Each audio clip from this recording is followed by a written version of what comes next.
الرحمن الرحیم رسول اللہ صلی اللہ علیہ وسلم نے ارشاد فرمایا، عشر من خصال الفطرہ، 10 چیزیں انسان کی فطرت میں سے ہیں، 10 کام۔ فطرت کا مطلب جو انسان ہونے کے ناطے ہر ایک کو کرنے چاہیے۔ قص الشارب و اعفاء اللحیہ، ایک تو مونچھوں کا تراشنا، دوسرا داڑھی کا بڑھانا، تیسرا آپ صلی اللہ علیہ وسلم نے فرمایا الاستنشاق، ناک کو پانی سے صاف کرنا۔ جانور یہ کام نہیں کرتے، ساری زندگی میں جانور کبھی نہیں ناک صاف کرتا، لیکن انسان کی فطرت کیا ہے؟ ناک کو بھی صاف کرنا، جو ہم وضو میں کرتے ہیں۔ المضمضہ، منہ کو صاف رکھنا، کلی کرنا۔ کتنے نمبر ہو گئے؟ پہلا ہے قص الشارب، مونچھیں تراشنا، اعفاء اللحیہ، داڑھی بڑھانا، اور تیسرا کیا بتایا؟ الاستنشاق، ناک کو صاف رکھنا، المضمضہ، کلی کرنا، منہ کو صاف رکھنا، السواک، مسواک کا استعمال یعنی دانتوں کو صاف رکھنا۔ اس پر تو کل تفصیلی بات ہو گئی تھی۔ اور چھٹی چیز فرمایا تقلیم الاظفار، ناخن تراشنا۔ ناخن بڑے بڑے رکھے ہوئے ہیں آج لوگوں نے، موبائل کی دکانوں میں جائیں تو ایک ناخن بڑھایا ہوا ہوتا ہے، اتنا لمبا چوڑا، وہ کہتے ہیں ہمیں وہ کور وغیرہ کھولنا ہے۔ تو یہ فطرت کے خلاف ہے، اس کی شریعت میں اجازت نہیں ہے۔ اس کے لیے کوئی ٹول رکھیں، کوئی بھی ایسی چیز۔ باقی بھی تو سارے کام ٹول سے ہوتے ہیں نا، پیچکس ہے، پلاس ہے، ان چیزوں سے ہو جاتے ہیں، تو اس کے لیے ناخن بڑھانے کی اجازت نہیں ہے۔ خواتین میں یہ بیماری اتنی پھیل گئی ہے، کیا دیندار کیا بے دین سب گھروں میں ناخن بڑھاتی ہیں۔ تو یہ کیسے کوئی چیز میں حسن و جمال ہو سکتا ہے جبکہ وہ انسانی فطرت ہی کے خلاف ہو؟ فطرت تو انسان میں حسن پیدا کرتی ہے نا، فطرت انسان میں حسن پیدا کرتی ہے۔ تو خواتین نے ناخن بڑھائے ہوئے ہیں، کچھ چڑیلوں کی طرح جیسے ہوتے ہیں نا، بڑے بڑے ناخن، اور دیکھنے میں اس قدر گھن آتی ہے ان ناخنوں کو دیکھ کے، اور عقل کہتی ہے کہ ان کی عقل ماری گئی ہے۔ جس چیز میں وحشت ہے، گھن آ رہی ہے دیکھ کے، اس میں حسن و جمال کہاں سے ہوگی؟ کھانا کیسے کھاتی ہیں، وہی ناخن ڈبو رہی ہیں پانی کے اندر، وہی کھانے کے اندر، وہی چاولوں کے اندر۔ نہ شرم آتی ہے، نہ گھن آتی ہے، نہ غیرت آتی ہے کہ ہم مسلمان ہیں، نہ نماز قبول ہوتی ہے، یہ بھی یاد رکھیں۔ 40 دن انتہائی مدت ہے، اس کے بعد نماز قبول نہیں ہوتی۔ خواتین کو نہ اس کی فکر ہے کہ ہماری نماز قبول ہو رہی ہے، روزے ہو رہے نہیں ہو رہے، اور فیشن کا شوق ہے، وہ فیشن جس میں حسن بھی نہیں ہے۔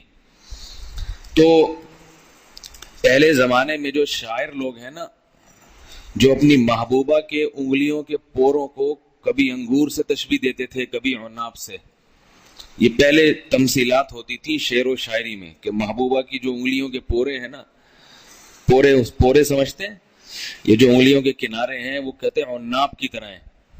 اب یہ جس کے ناخن ہوں گے نا اتنے بڑے بڑے چڑیلوں جیسے، وہ تو نہ عناب کی طرح ہے نہ انگور کی طرح ہے، وہ تو حسن نہیں ہے۔ میں صرف یہ مثالیں اس لیے دے رہا ہوں، یہ سمجھانے کے لیے کہ انسان جب گناہ کرتا ہے تو اس کی عقل ماری جاتی ہے، جو چیز اس کے لیے ہے نہیں اس میں حسن تلاش کرتا ہے۔ جیسے مونچھیں بڑھاتے ہیں نا لوگ حسن کے لیے، تو نبی تو فرما رہے ہیں مونچھیں تراشنے میں حسن ہے، یہ فطرت میں ہوتا ہے نا حسن۔ مونچھیں تراش کے انسان کا چہرہ نظر آتا ہے، اور یہ کمبخت نے 1.5 فٹ کی مونچھیں بڑھائی ہوئی ہیں۔ پولیس والوں کو دیکھا ہوگا، بعض پولیس والے اتنے لمبی لمبی مونچھیں، تو جنگلی لگ رہا ہے دیکھنے سے، بھائی تو اس میں تیری کیا حسن کیا دہشت ہے؟ اگر ایسی دہشت کرنی ہے نا تو پھر سینگ بھی لگا لو، مگر آپ دیکھنے میں چاہتے میری دہشت دوسرے پہ پڑے اور انسانیت ختم ہو جائے، تو سب سے بہترین دہشت کس میں ہوتی ہے؟ سینگ لگا لیں گے اوپر، اس میں اور ڈراؤنے لگیں گے، اور پھر اس میں آنکھوں میں بھی کچھ لگا لیں، تو دہشت ہو مگر انسان شکل بھی تو اس کی کچھ نظر آئے نا، کھلا ہوا چہرہ نظر آئے اس کا۔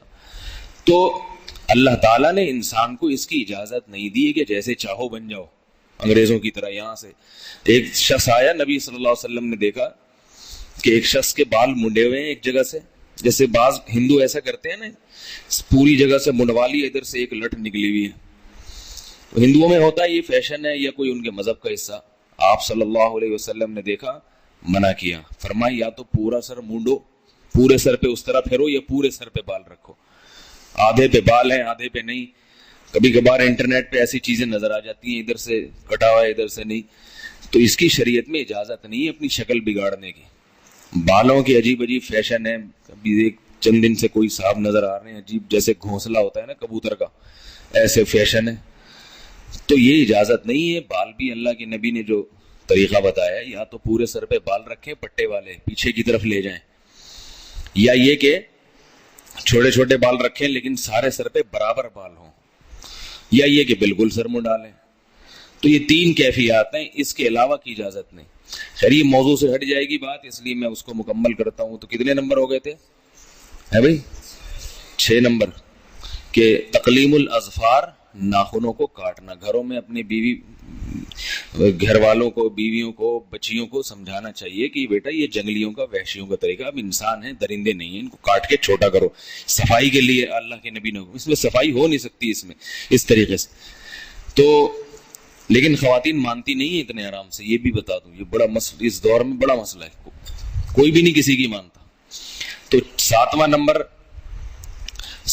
میں غسل البراجم. براجم کہتے ہیں جوڑوں کو. یہ جو گھٹنا ہے نا, یہ جوڑ ہے, ٹخنا ہے, انگلیوں کے یہ جو یہ ہے جوڑ ہیں, ان پہ میل جم جاتا ہے. تو اس کو الگ سے آپ صلی اللہ علیہ وسلم نے دھونے کا حکم دیا. پہلے زمانے میں تو واش روم میں ایک نہ ایک پتھر رکھا ہوتا تھا رگڑائی کے لیے, وہ ماؤں نے رکھا ہوتا تھا اپنے بچوں کے گھٹنے رگڑیں گی اس سے, ٹھیک ہے نا. تو بچوں کو رگڑتی تھی, گھٹنے صاف ہوتے تھے, بچے بڑے ہو کر یہی سیکھتے تھے. آج کل ماؤں کے پاس ٹائم نہیں ہے, آج کل ماؤں کے پاس بچوں کو رگڑنے وگڑنے کا تو ٹائم ہے ہی نہیں. کہتے ہیں یہ بھی بہت پرابلم ہے, یہ اتنا نہلائیں ادھر چلو بھائی. تو ان کے پاس جو ہے نا موبائل اور یہ سب چیزیں, ان سے فرصت نہیں ملتی ماؤں کو. ٹیمپر ہے, وہ سارے ہگانے متانے کے کام پورے پابندی سے کر لیتا ہے, پورا دن چپکا رہتا ہے بچوں سے. تو وہ پھر ایک دفعہ 24 گھنٹے میں اترتا ہے, پھر اس پہ ریشش کی کریم لگائی جاتی ہے, اس میں جو جراثیم کی وجہ سے اس کی کھال گلنے لگتی ہے نا, وہ بھی دھلائی پھر بھی نہیں ہوتی. اور کریم آتی ہے جو شوہر کے خرچے پہ, وہ ریشز دور کرنے کے لیے وہ لگا دی, اس کے بعد دوسرا پیمپر چڑھا دیا. تو گھروں میں بتائیں خواتین کو, یہ بچے پالنا آپ کی ذمہ داری ہے, یہ فطرت نے آپ کے ذمہ لگائی ہے, یہ میں نے نہیں لگائی, میں شوہر ہوں میں نے نہیں لگائی, یہ خدا نے لگائی ہے. سمجھ میں آ رہی ہے نا بات؟ یہ اللہ نے لگائی ہے, تبھی اللہ ماں کی کوکھ سے بچے کو جنم دیتے ہیں تاکہ یہ اس سے محبت کرے اور اس کی خدمت کرے. تو آپ صلی اللہ علیہ وسلم نے کس چیز کا حکم دیا؟ غسل براجم. سمجھ رہے ہیں نا کہ وہ گھٹنوں پہ جو میل لگا ہوتا ہے اور یہ کوہنیوں پہ جو میل لگا ہوتا ہے یہ جمتا ہے لازمی, تو اس کو الگ سے دھویا جائے نہاتے وقت. یہ رواج ہی ختم ہوتا جا رہا ہے. اور کتنے نمبر ہو گئے بھائی؟ 8 نمبر ہو گئے. اور کس کا حکم دیا؟ ہاں فرمایا نتف الابط, بغلوں کے بال اکھیڑنا. بغلوں کے میں بھی بال رکھنے کی مسلمان کو, نہ مرد کو نہ عورت کو اجازت, رہنے ہی نہیں چاہیے بال, کیونکہ بغل میں جیسے ہی بال پیدا ہوتے ہیں تھوڑے سے, وہاں پسینہ جمتا ہے اور بدبو پیدا ہوتی ہے. لیکن چونکہ آج کل جو رواج ہے نا صفائی کا, وہ صفائی جو اوپر سے نظر آئے, دیکھنے میں اچھا لگوں میں, جبکہ میں نے بار بار عرض کیا نا کہ شریعت کون سی صفائی؟ جو حقیقی صفائی ہے, بدبو سے نفرت ہونی چاہیے.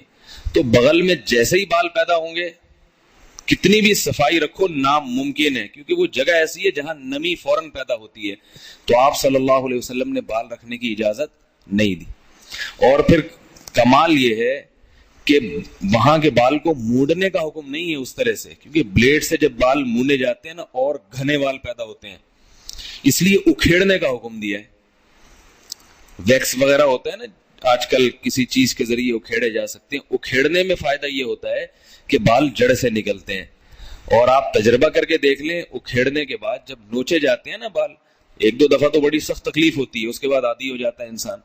تو وہ جڑ سے جب بال نکلتے ہیں تو ایک تو پیدا نہیں ہوتے اتنی جلدی, اگر ہوتے بھی ہیں تو ہلکے روئیں جیسے پیدا ہوتے ہیں, جبکہ بلیڈ سے صاف کرنے میں سخت بال پیدا ہوتے ہیں اور بہت جلدی پیدا ہوتے ہیں, بہت تیزی سے بڑھتے ہیں. تو یہ آپ صلی اللہ علیہ وسلم نے حکم کس کا دیا؟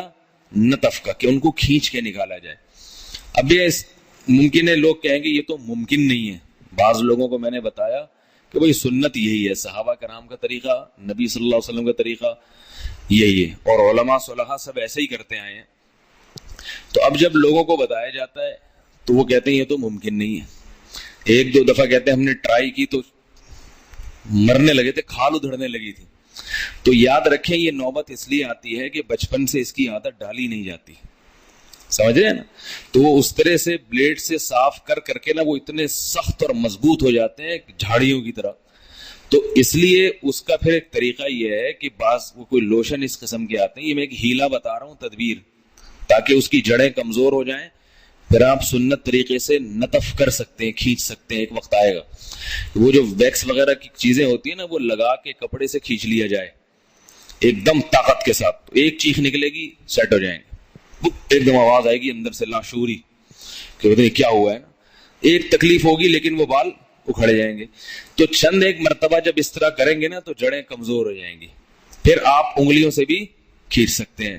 انگلیوں سے کھینچنا شروع کر دیا تو آپ کو خود احساس ہوگا کہ پھر بال پیدا ہی نہیں ہوتے, اور بہت عرصے کے بعد ہوتے ہیں, اور ہوتے بھی روئے جیسے باریک بال ہیں, اور کچھ وقت کے بعد وہ پیدا ہونا ختم ہی ہو جاتے ہیں.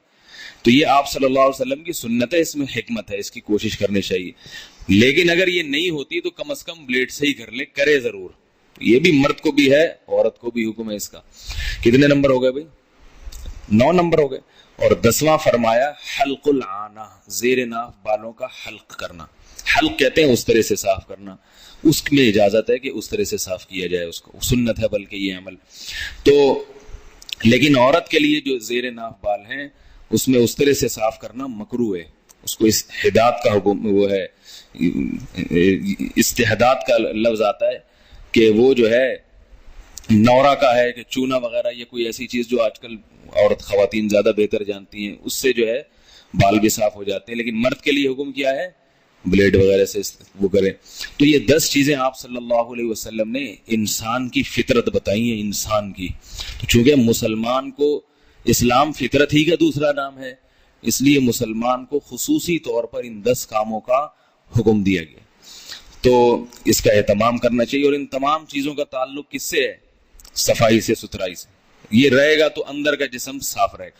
ایک چیز, ایک نمبر آپ نے شاید چھوڑ دیا کہ نمبر گننے میں 10 ابھی ہوئے نہیں, اور 9 نمبر ہوئے. مجھے ایک اور لفظ یاد آیا تو اس سے پتا چلا کہ یہ 9 ہوئے بھی 10 نہیں ہوئے. اور ایک چیز فرمائی, انتقاص الماء, پانی سے استنجا کرنا. بعض علاقوں میں ٹیشو کا رواج ہوتا ہے, یورپ امریکہ میں 6 مہینے ٹیشو پہ ہی چلتے رہتے ہیں. تو چلو ایک آدھ دفعہ ہو گیا, کہیں آدمی پرابلم میں ہے, مشکل میں ہے, ٹیشو استعمال کر لیا. اب 6 مہینے ہی ٹیشو ہی چل رہا ہے بھائی, یہ تو گند ہو جاتا ہے اس سے. وہاں جو باہر ملکوں میں رہتے ہیں وہ کہتے ہیں, وہ ہمارے حضرت گئے, ایک واقعہ سناتے تھے ایک صاحب کا, خود بھی گئے تو بڑے پریشان ہو گئے امریکہ سے. حضرت بہت صاف ستھرے تھے, ہمارے جو شیخ و مرشد سے نا, مفتی رشید احمد صاحب رحمہ اللہ, بہت صاف طبیعت کے تھے, کیونکہ شریعت پہ چلتے تھے نا پوری. تو حضرت کا امریکہ دورہ ہوا تبلیغ کا, تو حضرت واپس بھاگ آئے اور اللہ سے دعا مانگی ہمارے سامنے, اللہ مجھے نہ امریکہ کبھی لے کے جانا, نہ برطانیہ, چاہے تبلیغی کے لیے کیوں. فرمایا مجھ میں طاقت نہیں ہے برداشت کی, کیونکہ بہت صاف ستھرے تھے تو وہ نہیں برداشت ہو سکا ان کو وہاں پہ. تو یہی واقعہ سناتے تھے کہ مجھے عجیب سی الرجی ہوتی تھی. تو ہوائی جہاز میں کہتے ہیں کہ جب میں بیٹھتا تھا تو مجھے شراب کی بو آتی تھی چاروں طرف سے, وہ بدبو تو ان سے کبھی برداشت نہیں.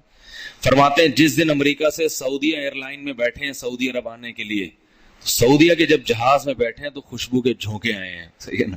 اور وہ جب سلائڈ چلی ہے, سبحان الذی سخر لنا ھذا وما كنا له مقرنین وانا الی ربنا لمنقلبون, کہ وہ جب سعودی عرب کے جہاز میں تو یہ دعائیں چلتی ہیں نا, تو فرماتے ہیں ایسا مزہ آیا, ایسا مزہ آیا.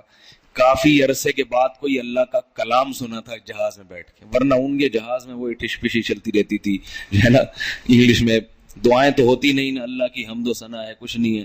تو جس کو تو اللہ سے محبت ہوتی ہے نا, وہ تو کافی عرصے کے بعد جب اللہ کا کلام سنا اور سفر کی دعا سنی تو بڑا مزہ آیا. فرماتے ہیں کہ سعودی عرب کی جب جہاز میں بیٹھے نا, ایک تو شراب کی بو نہیں آ رہی تھی کہیں سے, اور وہ جو سلائڈ چلی ہے نا, سبحان الذی سخر لنا, پاک ہے وہ ذات جس نے ہمارے لیے اس سواری کو مسخر کر دیا.